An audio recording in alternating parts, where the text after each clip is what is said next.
So in this video, I want to talk to you about how to support a spouse or partner that is an academic or thinking of going to graduate school and thinking of becoming an academic.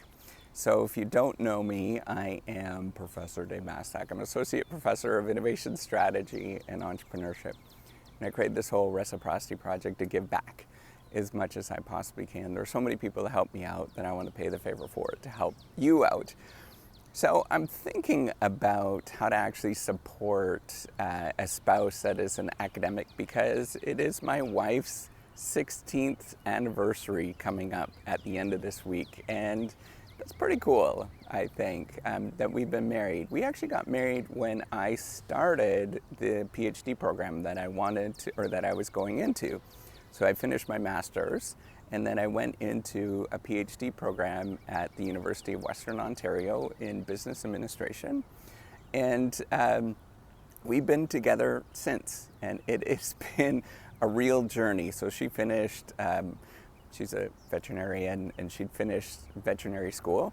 And at the same time, and I went in and did my PhD. And it's been a real struggle in a lot of different ways, but we've been married and we're happily married.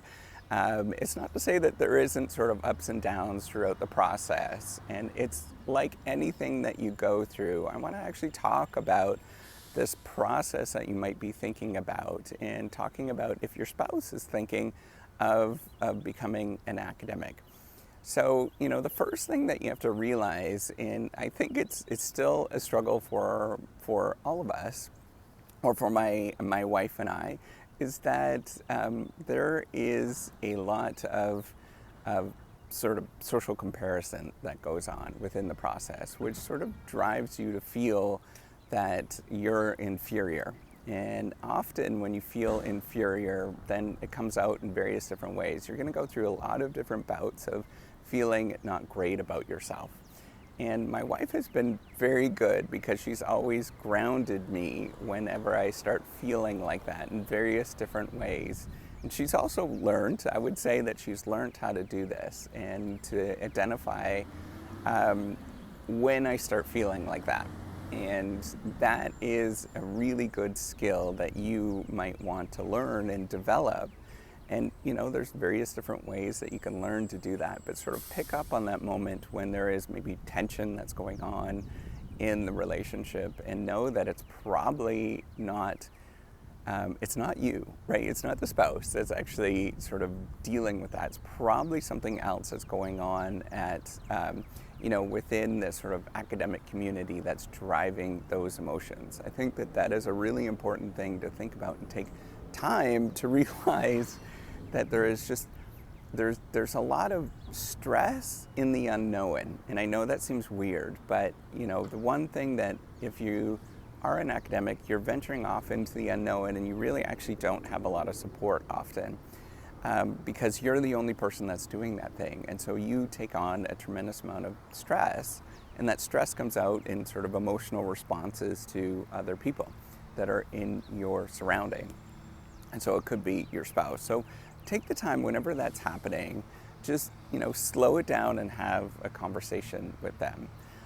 You know, the second thing that I've learned, or we've learned, is that taking time off and taking time together is really important. And so here's the thing that I struggle with, and I've had to deal with this a lot, and I still struggle with this, is knowing that it's okay to take that time off to spend time with family. I still really, really struggle with this, where I want to work all the time. And it's, you can imagine, you know, somebody had told me that doing academics is very much, it's very entrepreneurial, where you want to always sort of work, right? That's what you want to do as an entrepreneur. You always want to work, because it always seems that something is very achievable. There's something around the you know, you're just really close to accomplishing something. And it took me a long time to figure this out, that you know, no matter what you do, you're not quite there.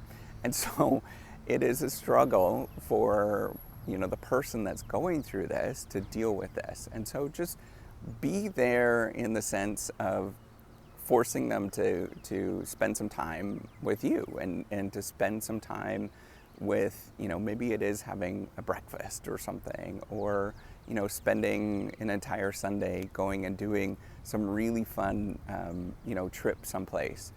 We used to go to, as now we've got kids, and they're a little older now, but when we were single, or the two of us, we would just go on a drive someplace, or go to the beach or something along those lines. That would be helpful for us to sort of process the stress and stuff, and then you'd come back and you feel recuperated. I think that's really, really important to do those things, to have sort of bonding moments, or else there's no real reason to actually be married. A third thing that I think is really important, or maybe you're just a spouse or a partner. A third thing that is important is to start thinking about how you can be together as a unit, rather than as two independent people. I know that seems sort of weird to sort of think like that, but that's been really important, at least for me, to deal with some of these things. I can't speak for my wife, but it's been really important for me to think about, we operate as a unit because we have a busy family. We have two sort of working professionals, and sometimes I have to do a lot of things that, with kids, and, taking care of a house, or, we've got a couple of dogs, or whatever, all those kind of things. And sometimes you have to take one for the team, and that's how you sort of do things, right? You're a team. You're working together to accomplish a larger goal. And so sometimes you have to do something to accomplish that larger goal that is maybe going to pull away from your own performance. I think that's really important for all of us to realize about what marriage actually means, right? So that sometimes means that, I highly recommend, it's not just marriage, right? So being a long-term partner or whatnot. But if you are a long-term partner, especially if you're married, put your bank account together. That's a really important thing. Having sort of everything's joint. And at the end of the day, if you live together long enough and you're part of everybody's life, it really does not, it's not going to matter anyways once you sort of separate. The court of law is going to force you to separate things anyway. So it seems like it's an arbitrary barrier that's making it difficult for you to do things. That is a very, very important thing to realize, that you're a unit, and as a unit, you all have to work together and to do things together.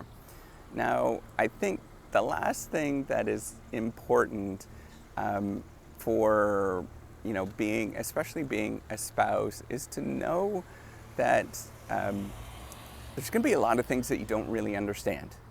And that is okay. My wife doesn't sort of get a lot of stuff about what you sort of go through, and the experiences and all that kind of stuff, because it is a really weird and unique sort of thing that you go through, and this journey that you go through. But just know that, just be there for somebody in terms of them dealing with these sort of emotional journeys that they're going to go through, and know and reassure them that it's okay that they're doing everything that they should be doing.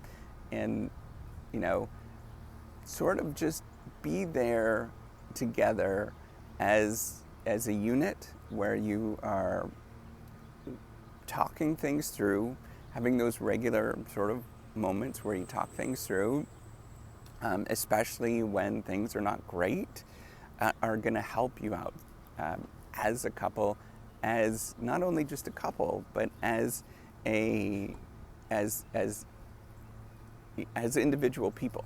And you will learn how to sort of process things and think about things as if you keep this in mind. So hopefully this helps you out. Give me a thumbs up if you like this video. Do subscribe to the YouTube channel. Take care. And I'm so looking forward to maybe we'll celebrate something fun later on. I'm not sure what we're going to do, but probably go out for dinner or something for our 16th anniversary. I think that's super awesome that we've been together through all of this. Anyways, With that, give me a thumbs up, do subscribe to the YouTube channel. Take care and have a wonderful day. Bye.